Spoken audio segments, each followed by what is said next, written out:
Hello viewers, আসসালামু আলাইকুম। আজকে একটি নতুন রেসিপি নিয়ে চলে আসলাম। আজকে আপনাদের রান্না করে দেখাবো বিফ বা গরুর মাংসের রেজালা।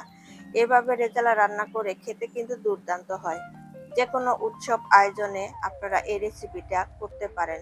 আশা করি আপনাদের কাছে খুবই ভালো লাগবে। একবার এভাবে রেজালা রান্না করলে আপনাদের বারবার রান্না করে খেতে ইচ্ছা করবে। এভাবে রেজালা রান্না করে খেলে আপনারা বিয়ে বাড়ি বা যে কোনো অনুষ্ঠানের রেজালা রান্নার স্বাদ ভুলে যাবেন। এভাবে বারে বারে রান্না করে খেতে ইচ্ছা করবে। আমার রেসিপি ফলো করে আপনারা বাসায় একবার হলো ট্রাই করতে পারেন। আশা করি আপনাদের কাছে খুবই ভালো লাগবে। চলেন তাহলে মূল রেসিপিতে চলে যাই। রেজালা রান্না করার জন্য আমি এখানে নিয়েছি কিশমিশ, কাজু বাদাম, পেঁয়াজ বেরেস্তা আর টক দই। এগুলো আমি সবকিছু একসাথে ব্লেন্ডারে ব্লেন্ড করে নিব। এটা আমি রেজালা রান্নার শেষে ব্যবহার করব। রেজালা রান্না করার জন্য হাড় চর্বি সহ এখানে আমি 1 কেজির একটু বেশি গরুর মাংস নিয়েছি। তবে আপনারা চাইলে খাসির মাংস দিয়েও এই রান্নাটা করতে পারেন। আমি এই তেলের মধ্যে পেঁয়াজ বেরেস্তা করে নিয়েছি। সে তেলের মধ্যে দিয়ে দিলাম 6-7টা এলাচ আমি একটু ফাটিয়ে দিয়েছি যাতে করে সুঘ্রাণ ভালোভাবে বের হয়। 3টা দারচিনি আর একটা তেজপাতা মাঝখান থেকে ছিঁড়ে দিয়েছি।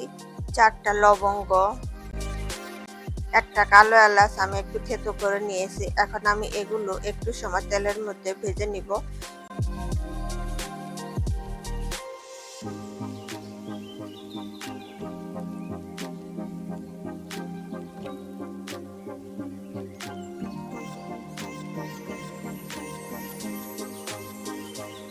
মশলাগুলো সুঘ্রাণ বের হওয়া পর্যন্ত আমি ভেজে নিয়েছি। এখন আমি পানি ঝরানো মাংসটা দিয়ে দিলাম। দিয়ে একটু সময় হালকা ভেজে নিব, মাংসের কালার চেঞ্জ হওয়া পর্যন্ত।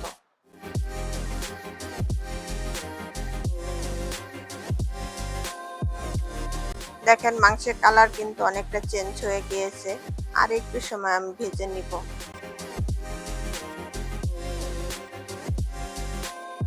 দেখেন বাছতে বাছতে মাংস থেকে বেশ খানিকটা পানি বের হয়েছে।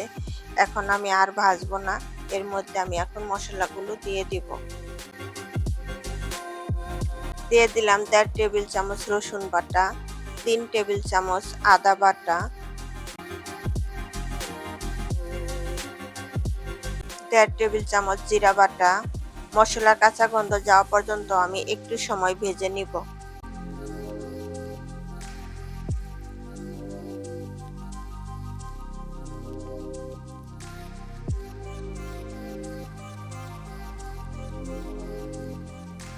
মশলার কাঁচা গন্ধ যাওয়া পর্যন্ত আমি কিছু সময় ভেজে নিয়েছি। এখন আমি এর মধ্যে গুঁড়া মশলাগুলো দিয়ে দিব।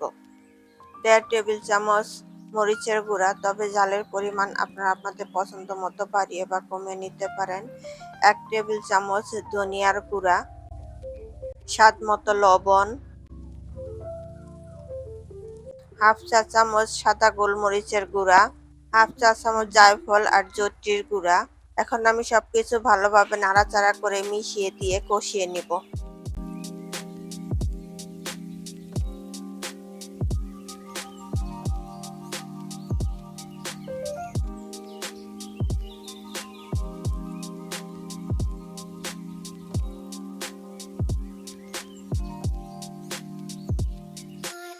দেখেন মাংস থেকে কিন্তু বেশ খানিকটা পানি বের হয়েছে। আমি কিন্তু এখানে এক্সট্রা কোনো পানি দিব না। এই পানি দিয়ে আমি লো আছে মাংস ভালোভাবে কষিয়ে নিব।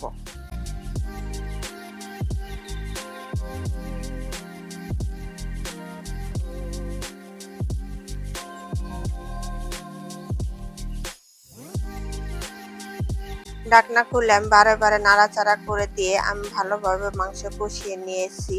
দেখেন পানি এখন শুকিয়ে গিয়েছে।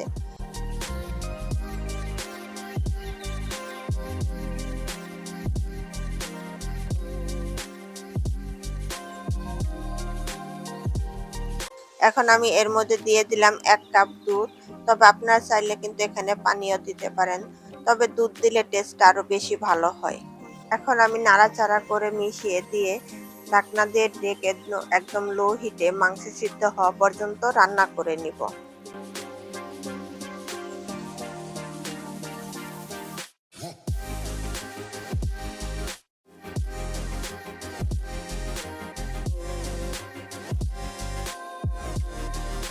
আমি কিন্তু বারে ঢাকনা খুলে নাড়াচাড়া করে দিয়ে পুরো রান্নাটা করে নিয়েছি। মাংস এখন সিদ্ধ হয়ে গিয়েছে। আমি আগের থেকে যে পেঁয়াজ বেরেস্তা, বাদাম, কিশমিশ ব্লেন্ড করে রেখে দিয়েছিলাম সেটা এখন দিয়ে দিব।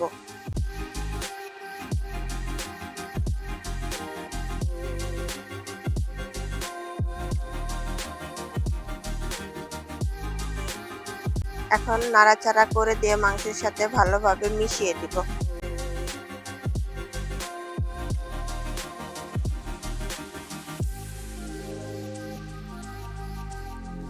দিয়ে দিলাম 2 টেবিল চামচ কেওড়া জল, 1 টেবিল চামচ ঘি, 3টা কাঁচামরিচ। এই কাঁচামরিচ থেকে কিন্তু কোনো ঝাল বের হবে না, সুন্দর একটা সুঘ্রাণ আসবে রেজালার মধ্যে, তার জন্য দিয়ে দিলাম। এখন আমি সবকিছু ভালোভাবে নাড়াচাড়া করে মিশিয়ে দিয়ে ঢাকনা দিয়ে ঢেকে 5 মিনিটের মতো একদম লো আঁচে রান্না করে নিব। দেখেন আমার রেজালা রান্না হয়ে গিয়েছে, এখন আমি নামিয়ে নিব। গ্রেভি এইরকম পাতলা থাকতে নামাতে হবে, কারণ ঠান্ডা হওয়ার পর আরো ঘন হয়ে যাবে।